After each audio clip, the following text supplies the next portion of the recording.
하나님께서 정말로 우리를 사랑하십니다. 그 증표가 오늘입니다. 하나님께서 우리에게 잠잘 수 있는 시간을 1시간 더 주셨습니다. 하나님의 놀라운 선물입니다. 그래서 오늘 얼굴이 아주 멋지십니다. 지난주에는 푸석푸석 하셨는데 우리 하나님의 놀라우신 사랑을 찬송합니다. 지난 2019년 2월 미국의 트럼프 전 대통령과 북한의 김정은 주석이 베트남의 하노이에서 만났습니다. 미국과 북한의 역사적인 정상회담을 하기 위해서였습니다. 온 세상의 이목이 집중했습니다. 그래서 많은 부분을 생중계했습니다. 북한의 김정은 주석은 열차로 평양에서부터 하노이까지 갔습니다. 그리고 전용차도 열차에 실어 갔습니다. 그가 열차에서 내릴 때 전용차에 탈 때 경호원들이 그를 둘러쌌습니다. 그리고 그가 이제 전용차를 타고 서서히 움직이기 시작할 때 건장한 경호원들이 왼쪽 오른쪽에 줄을 지어 서서 움직였습니다. 차가 빨라질 때 그들은 뛰었습니다. 그들은 똑같은 헤어스타일, 똑같은 키, 똑같은 색의 양복, 그리고 똑같은 배지를 여기에 달고 경호했습니다. 한마디로 철통 경호였습니다. 바로 옆에서의 경호뿐만이 아니라 길가에서 혹은 멀리 떨어진 곳에서도 사복을 한 경호원들이 얼마나 많았겠습니까? 거기에 누가 침입할 수 있었겠습니까? 그런데 그와 같은 경호가 이루어지고 있는 현장을 오늘 첫 번째로 읽은 본문에서 발견하게 됩니다. 바벨론 왕 벨사살이 1,000명의 왕족 그리고 귀족들과 함께 잔치를 벌이고 있었습니다. 바벨론은 당시의 세계 최강국이었습니다. 그러니 왕궁의 안, 저 왕궁의 밖, 얼마나 철저한 경호가 이루어지고 있었겠습니까? 더군다나 왕의 앞과 뒤, 옆은 말할 것도 없을 것입니다. 그런데 아주 놀라운 일이 벌어졌습니다. 왕이 있는 그 자리, 누구도 넘볼 수 없는 자리, 어떤 사람도 허락 없이는 절대로 가까이 할 수 없는 그 자리, 왕이 서 있는 그곳에서 맞은편 벽에 손가락만 나타났습니다.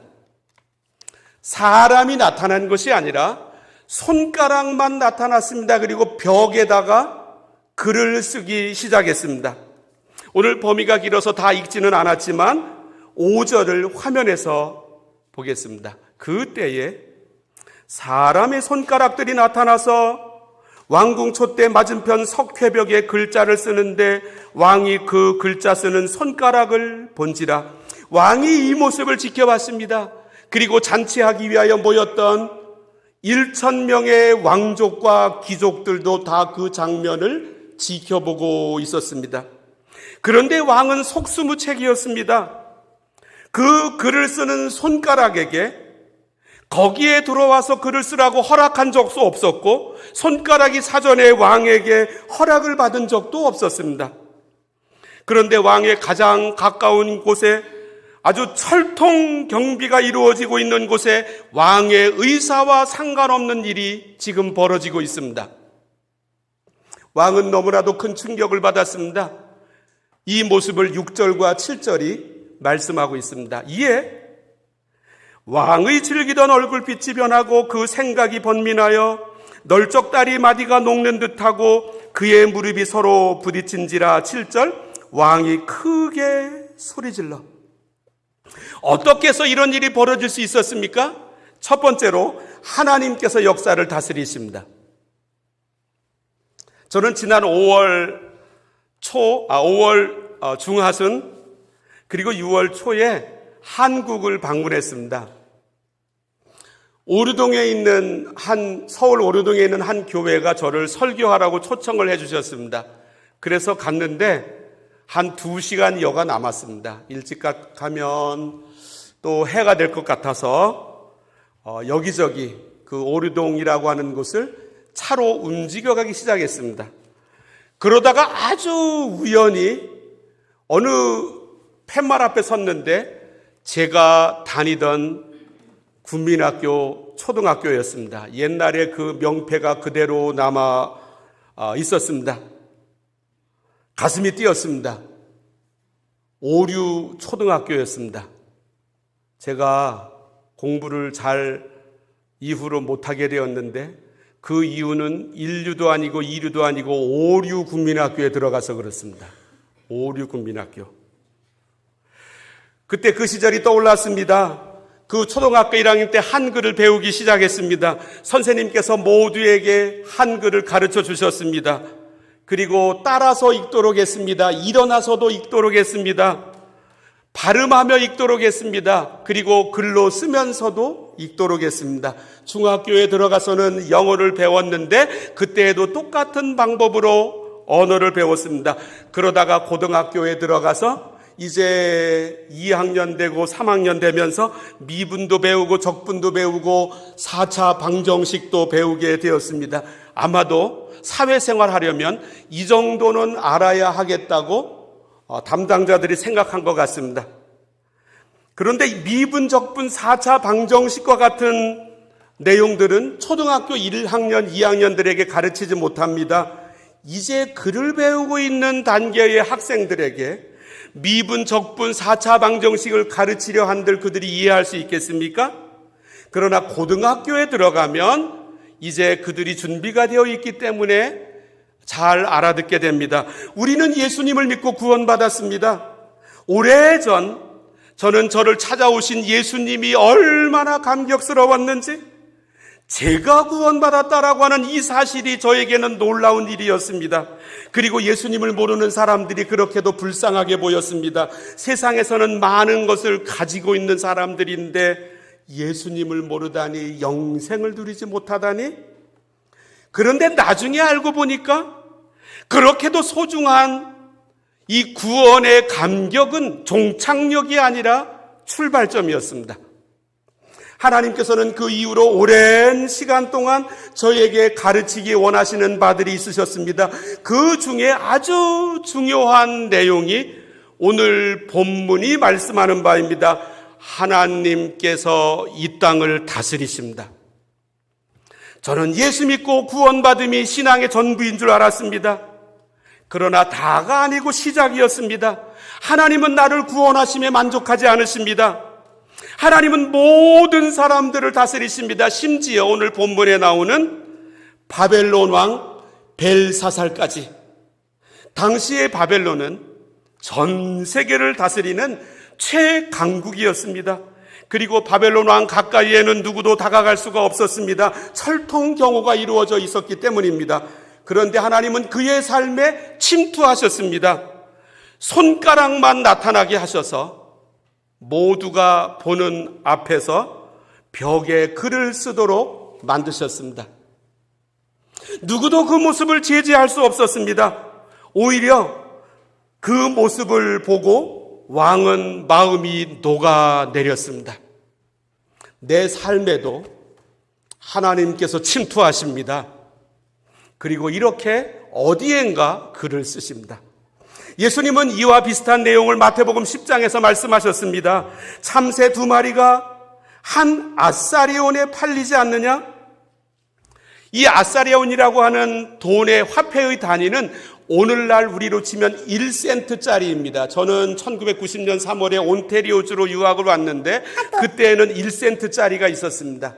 그러나 지금은 너무나도 가치가 없어져서 4452 그냥 0이 되든지 5센트가 되든지 10센트가 되든지 하지 그 사이는 없습니다. 참새 2마리가 1센트와 비슷한 한 아사리온의 가격입니다. 따라서 참새 2마리에 한 아사리온이라고 한다면 참새를 구하기가 너무나 쉽고 아주 많다라고 하는 뜻입니다. 그런데 그 참새도 하늘 아버지께서 허락하지 않으시면 절대로 안 떨어진다고 말씀하십니다.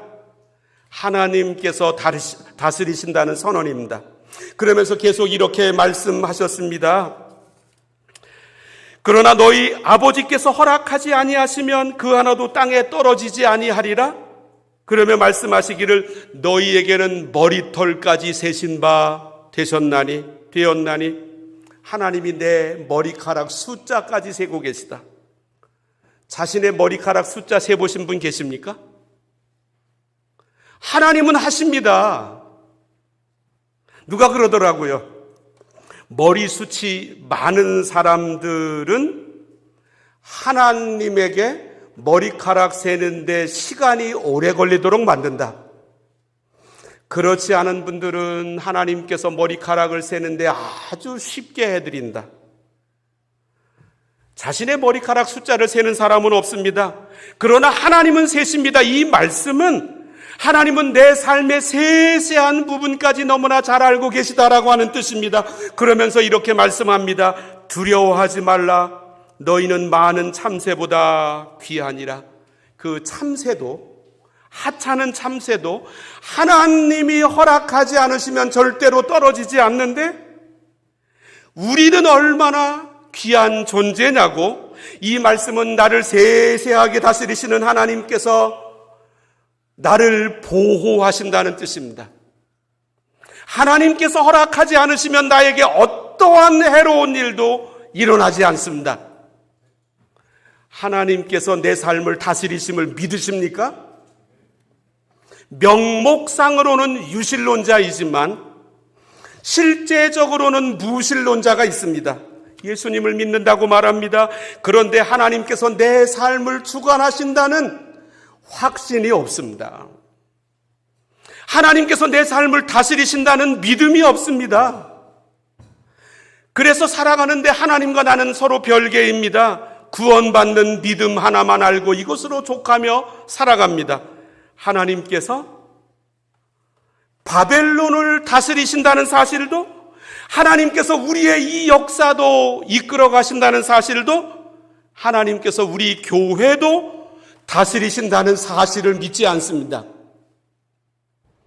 사도 요한은 오래전에 그냥 95년에 1995가 아니라 그냥 95년에 오늘날 터키의 거의 서쪽 에게해 연안에 있었던 에베소라고 하는 그곳의 목회자였습니다.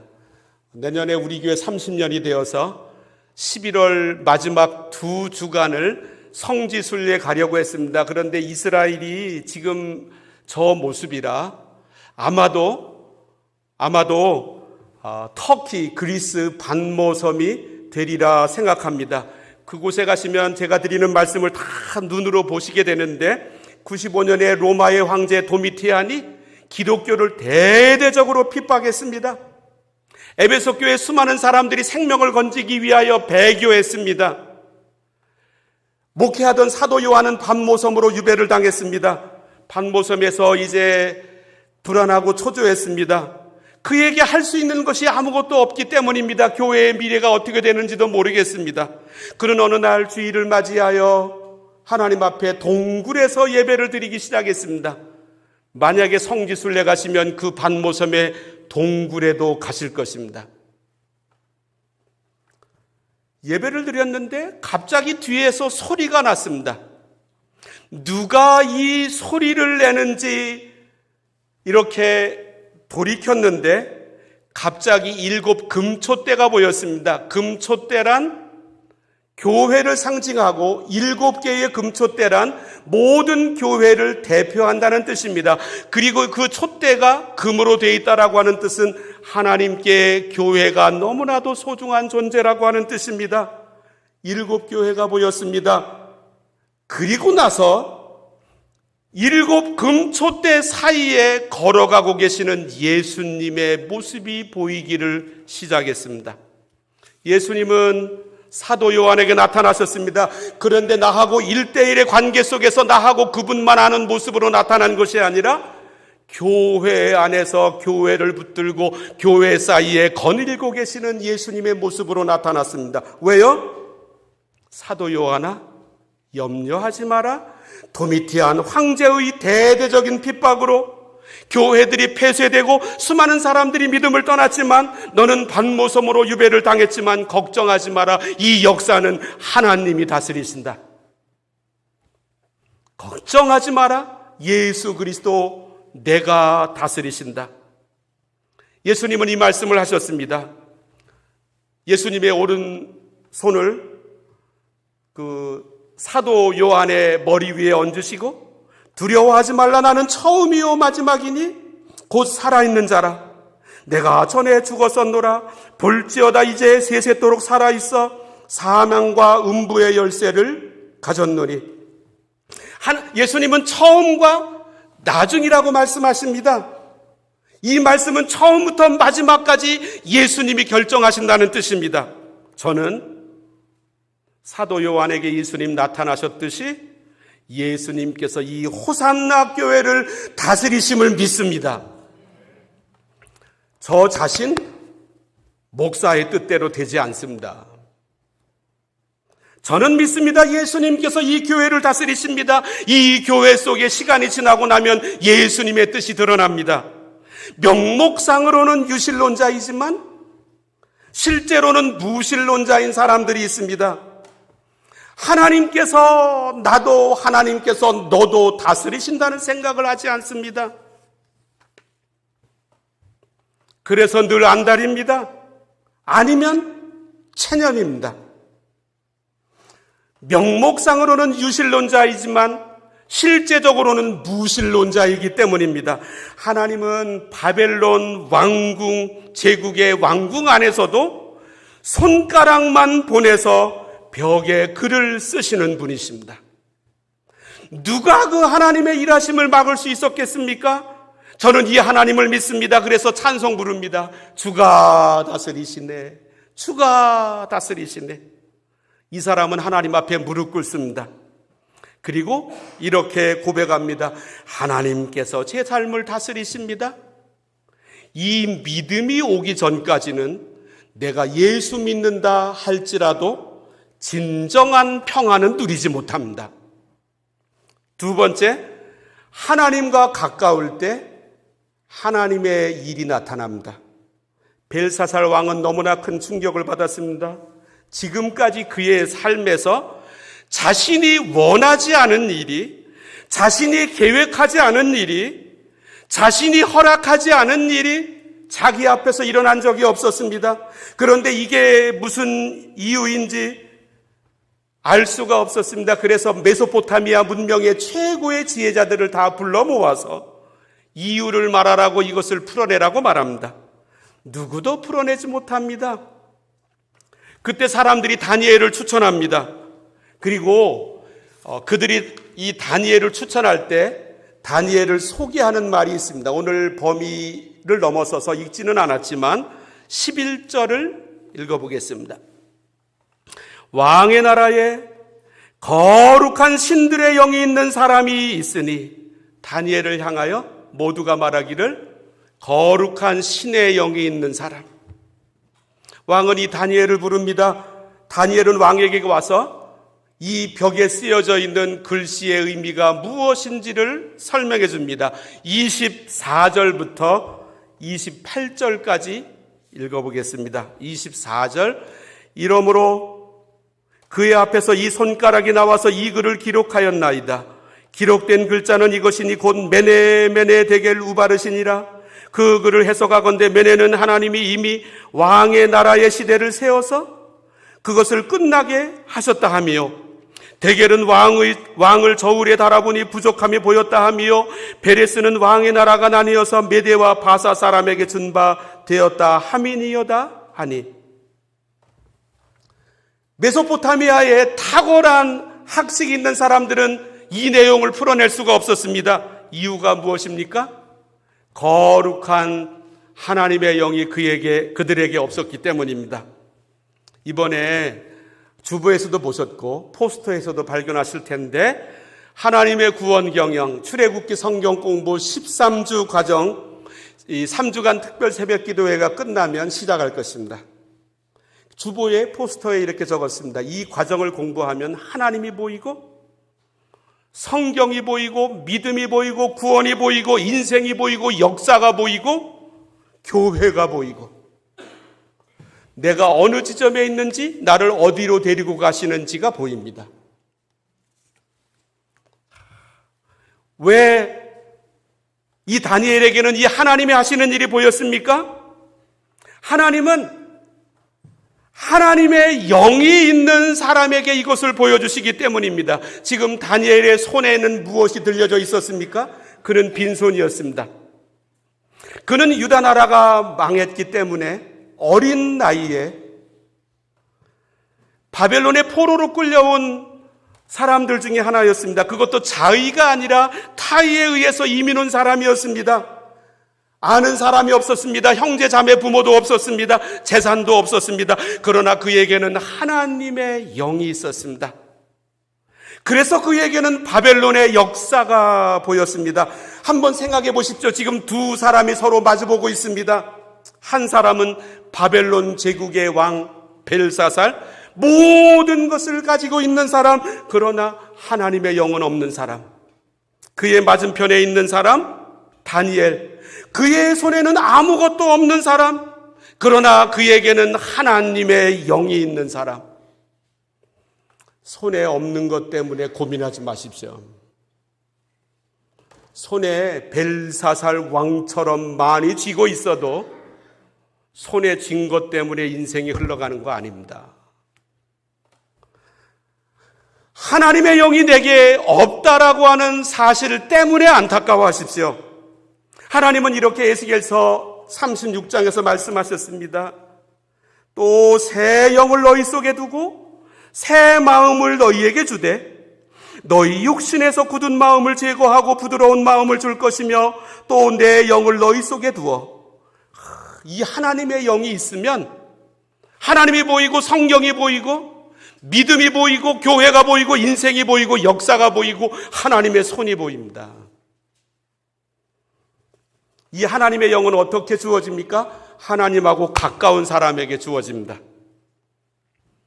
이 땅에서 손에 쥔 게 많이 없다고 안타까워하지 마시고 하나님하고 가깝지 못하다고 하는 사실 때문에 안타까워해 보십시오. 하나님에게 가까이 가면 내 눈에 하나님의 손가락이 보입니다. 하나님이 쓰시는 글들이 내 눈에 들어옵니다. 세 번째로 겸손한 사람을 세우십니다. 지금 왕국에는 놀라운 일이 벌어졌습니다. 벨사살 왕으로 하여금 새파랗게 질리도록 만든 일이었습니다. 다시 6절과 7절을 읽어보겠습니다. 이에 왕의 즐기던 얼굴빛이 변하고 그 생각이 번민하여 넓적다리 마디가 녹는 듯하고 그의 무릎이 서로 부딪힌지라 왕이 크게 소리질러. 왜 이렇게 되었는지 바로 이 9절 바로 앞 5절에서 말씀하고 있습니다.